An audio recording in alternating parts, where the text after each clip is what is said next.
Hello viewers, today I am going to take you on a tour of my garden. I realize that most of the plants in my garden have or the products from these plants have some medicinal value or the other, or at least some health benefits. So I thought I will orient you about these, especially since most of these are commonly found in almost all the gardens. So it would be good to know how you could reap benefits out of these plants. So let's start. So here you see two plants in the same pot. This is the tulsi or the holy basil. It's grown in all our households, and this has a very good immune boosting effect. It is very good to treat the respiratory disorders, particularly the cold, cough and bronchitis, and all these symptoms could be treated with it.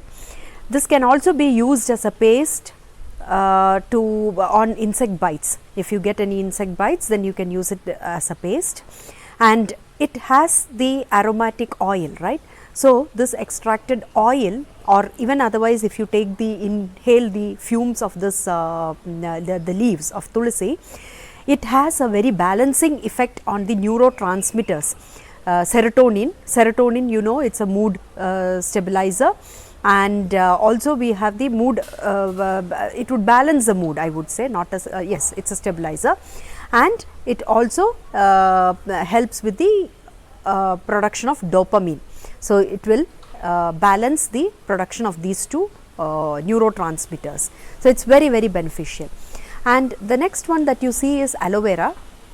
Now all of us know how useful it is for the skin and the hair, and it is a very cooling, it is a coolant, it is a skin coolant, I would say. It is very cooling on the skin.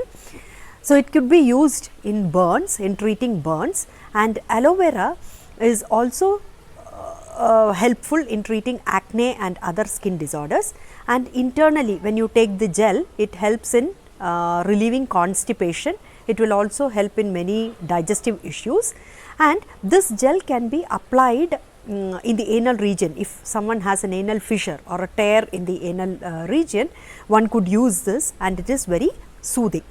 And aloe vera is used in hair oils, we know, and its gel can be simply applied on the skin, and it heals many skin conditions. So let's now move towards the next plant, the hibiscus. The hibiscus plant here, the shoe flower, what we call, the leaves as well as the flower has medicinal property. Now the flower can be used in tonics, and it is seen to boost the iron content. It will help in the production of RBC, as in anemia. It helps in treating anemia. And the same flower could be used in the oil, in the preparation of oil, and this oil helps to relieve dandruff, and it is very useful in treating psoriasis and also the infantile eczema. So the eczema that you see in in infants or little children can be easily treated with this. And the leaves of this hibiscus can be used as a shampoo. It's a herbal shampoo. What you could do is just soak it in a bit of warm water and simply squeeze the gel out of it. It is more like a mucilaginous extract that you get, which can be shampooed onto the scalp. It helps in the hair growth, it prevents hair fall.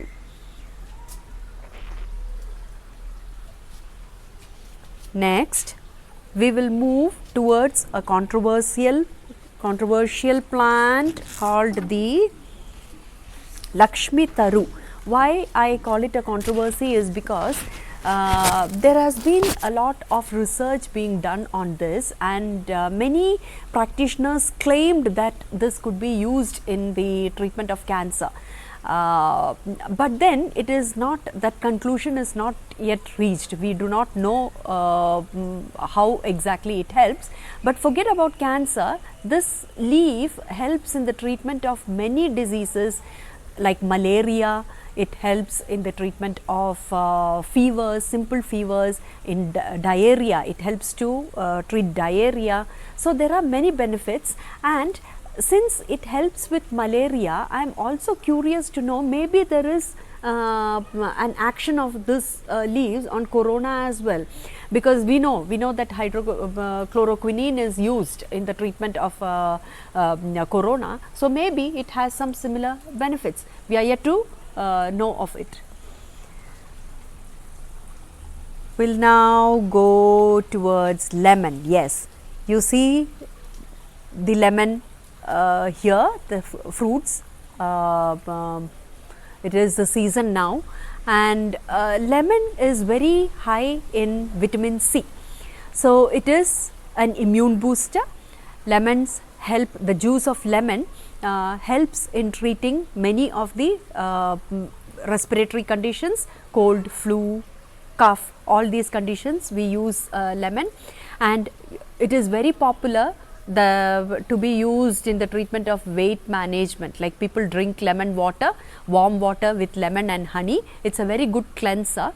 It is seen to have an effect on the fat cells. It helps in the fat reduction, and unlike other citrus fruits where it tends to increase the acidity, the juice of lemon, when it is taken especially along with honey, it neutralizes the acidity and it turns alkaline. So, it could be easily taken in, and lemon is also a very good bleach. It acts as a bleaching agent for the skin. So, the juice should need to be squeezed out, added with little bit of honey and applied on the skin, and it can improve your complexion and it can give that bleaching effect.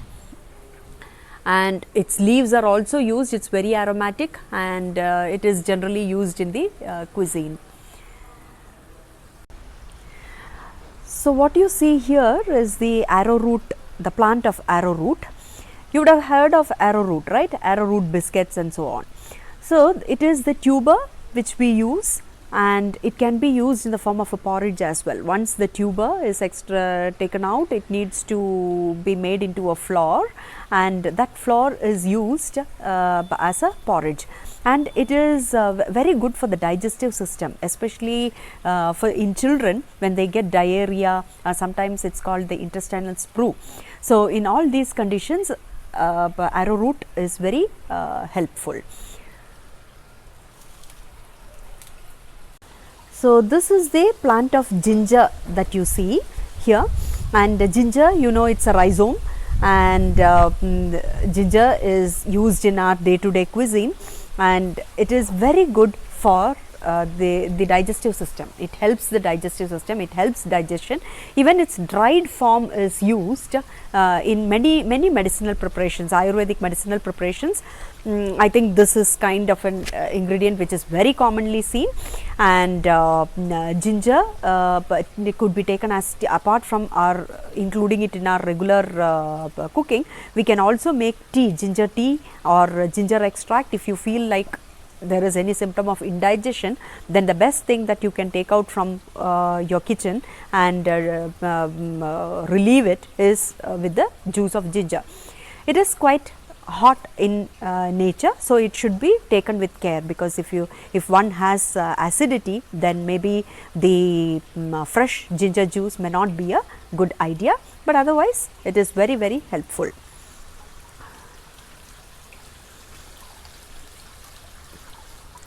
Next, I will show you a very small plant. This is the called Kirar Nelli in Malayalam, and Bhumi Amlaki it is called, or its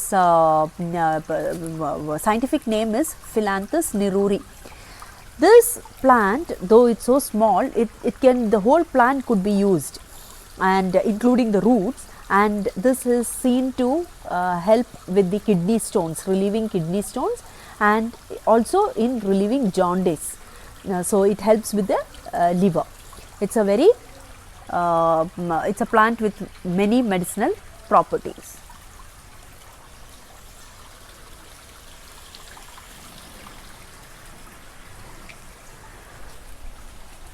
will now show you curry leaves.